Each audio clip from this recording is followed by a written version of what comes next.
अस्सलाम वालेकुम।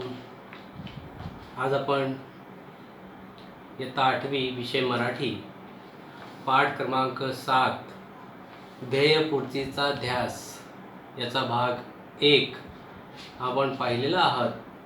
आता भाग 2 मध्ये राहिलेले काही परिच्छेद आहे ते आपण पूर्ण करूया.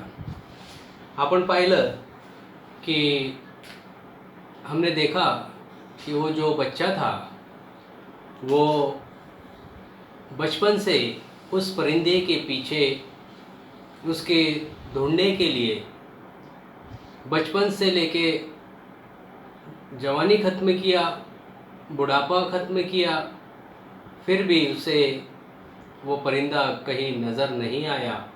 वो पहाड़ के आखिरी चोटी तक पहुंच गया, फिर भी परिंदा नज़र नहीं आया. अगला परिच्छेद हम देखते हैं. आता तो पार थकलेला असतो. आता आणखी शोध घ्यायचं त्राण त्याच्या शरीरात राहिलेलं नसतं. वो जो है बुजुर्ग हो चुका था और बहुत ही थक गया था. अब जो है इससे ज़्यादा वो उसे ढूंढ नहीं सकता था. उसकी ताकत भी खत्म हो चुकी थी. थकला भागलेला श्रांत झालेला तो बर्फाच्या शय्येवर आडवा होता आणि मृत्यूची वाट पाहू लागतो. और वो थक गया था. बर्फ के उस पहाड़ पर शय्येवर यानी बिस्तर पर, बर्फ के बिस्तर पर पड़ा था और मौत की राह देख रहा था.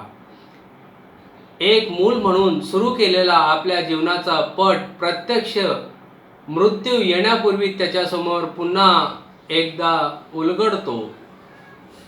बचपन से शुरू किया हुआ जो प्रवास था उस परिंदे को ढूंढने के लिए, और आखिरी में वो जो है उसका प्रश्न फिर से हल होता है. जीवनाच्या प्रत्येक टप्प्यावर आपल्याला लागलेल्या सौंदर्याच्या ध्यासानं त्याला आपलं जीवन फुकट गेल्यासारखं वाटत नाही. उलट ते आपण साफल्यानंच जगलो याचं त्याला समाधान वाटतं. और आखिरी में वो जो है तो सोचता है कि बचपन से लेके जवानी, जवानी से बुढ़ापे तक का जो भी उन्होंने निसर्ग देखा, सौंदर्य देखा, वो फुकट नहीं गया. और इसका ही परिंदा नहीं मिला तो क्या हुआ, मगर उसने इतनी सारी चीज़ें देखा, इसलिए उसका जीवन सफल हो गया. और वो समाधान व्यक्त करता है. अखेर रिकाम्या आभाळाकडे पाहत जेव्हा तो डोळे मिटतो तेव्हा अलगदपणे एक पीस त्याच्या उतावण्या हातावर येऊन पडतो. आखिरी में जो है आसमान की ओर देखता है और आंखें बंद करता है. इतने में ही एक जो पीस था, पर था, उतावने हाथ यानी इस तरीके का किया हुआ हाथ जो है उसके हाथ में वो पीस आकर गिरता है.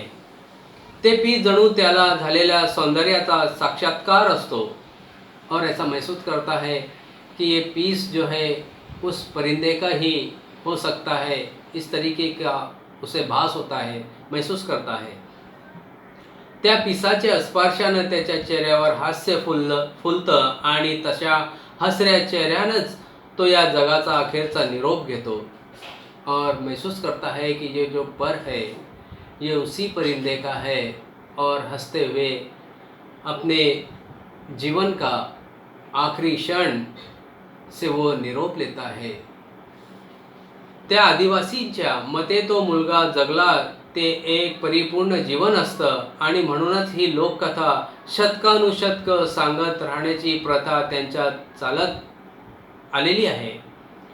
अगर वो बच्चा जिंदा रहता और उसका जो शोध था वो पूरा हो जाता तो यही कथा जो है उनके जीवन की सालों साल सुनाने की प्रथा चालू रहती. त्या मुलाला लागलेला त्या पक्ष्याचा ध्यास हा जीवनात अतिशय सहजपणे न लाभणारी गोष्ट असते और उस बच्चे को, उस परिंदे का लगा हुआ ध्यास, ओढ़ जो है तो सादी बात नहीं थी, मिलने वाली सादी बात नहीं थी।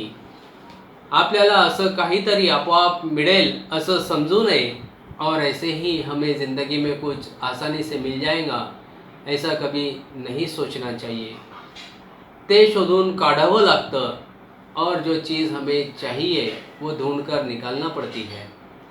हे आपल्या जीवनाचं श्रेय असतं और ये हमारी ज़िंदगी का मोल रहता है। एकदा ते मिळालं की त्याच्या पूर्तीचा ध्यास लागला पाहिजे और एक बार वो मिल गया कि उसे चाहने की, उसे मिलने की जो चाहत इंसान में रहनी चाहिए। नव्हे तो लागतोच तो ध्यास आपलं जीवन उजळून टाकत असतो और नहीं वो लगता ही है। हर इंसान को, हर शख्स को किसी न किसी चीज़ की जो है चाहत होती है और वो चाहत हर इंसान महसूस करता है और ऐसा नहीं, हर किसी को उस चीज़ की पाने की एक जिद रहती है और लगते ही रहती है, हर शख्स को लगती है। पोटाची खडगी भरण्यापलीकडे जाऊ शकतो तोच मानव और सिर्फ अपने पेट की जो खाच है, जो पेट है, ये जो है वो भरने के अलावा और उसे कुछ नहीं सूझता है। त्यालाच फक्त बुद्धी आहे और उसी को जो है सिर्फ दिमाग है। त्यालाच फक्त वाचा आहे, उसे ही सिर्फ जबान है। वाचा बोले तो जबान है। तोच फक्त तंत्रज्ञान विकसित करू शकला है और वही शख्स कुछ तंत्रज्ञान बना सका है। त्यालाच फक्त ऐसे विचित्र ध्यास लागू शकतात और उसी इंसान को ऐसे अजीब शोध का जो है चाह महसूस होती है। पण आपले ध्यासच आपल्याला आपल्या पशुवत जीवनाच्या पलीकडे नेऊन ठेवतात और हमारी ये जो सोच होती है, जो हमारी जिद होती है, यही हमें जानवरों की ओर ले जाकर छोड़ देती है। जैसे ही बचपन से शुरू किया प्रवास था, वो जो बुढ़ापे तक वैसा ही रहा मगर उसे कुछ हासिल नहीं हुआ। हा जीवनाचा ध्यास कोणता असावं हे ज्याचं त्यानं ठरवायचं और ज़िंदगी की जो चाहत रहती है वो कौन सी होना चाहिए, किस तरीके की होना चाहिए, ये खुद उस शख्स ने ठहराना चाहिए। यानी ये करना चाहिए कि भाई हमें किस की ओर जाना है, कौन से अपने जीवन में अच्छाई है वो लेना चाहिए। कित्येकदा तो अपघातानं सापडतो और कितने बार वो जो है अपघात में सापडता है, मिलता है। आपलं जीवन उजळून निघण्यासाठी फार मोठं ध्येय असायला लागतं असं नहीं, और हमारी ज़िंदगी जीने के लिए बहुत बड़ा ध्येय होना चाहिए कि मैं बंगला बांध लूँ, प्लेन खरीद लूँ। एक मैं आपको मिसाल दे रहा हूँ, इतना बड़ा इंसान को जो है ध्येय रखना नहीं चाहिए, मकसद रखना नहीं चाहिए। आपल्या आजूबाजूच्या समाजातही अगदी छोटं छोटं ध्येय ठेवून जगणारी माणसं आढळतात और हमारे समाज में भी जो है छोटे छोटे ध्येय रखने वाले, मकसद रखने वाले इंसान जो है हमें मिलते हैं।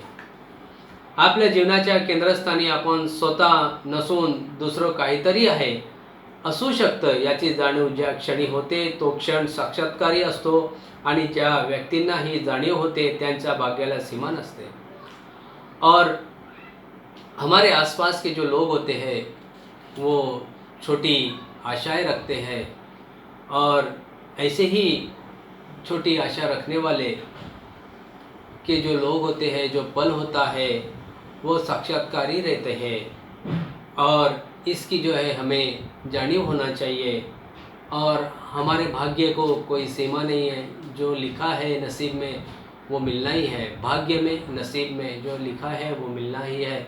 बच्चों, हमने ये जो पाठ था उसका ध्येय पूर्तिचा ध्यास, उसके दोनों भाग जो है मुकम्मल किए। इसे एक बार दो बार बगौर सुनिए, पढ़ाई जारी रखिए। अल्लाह हाफिज़।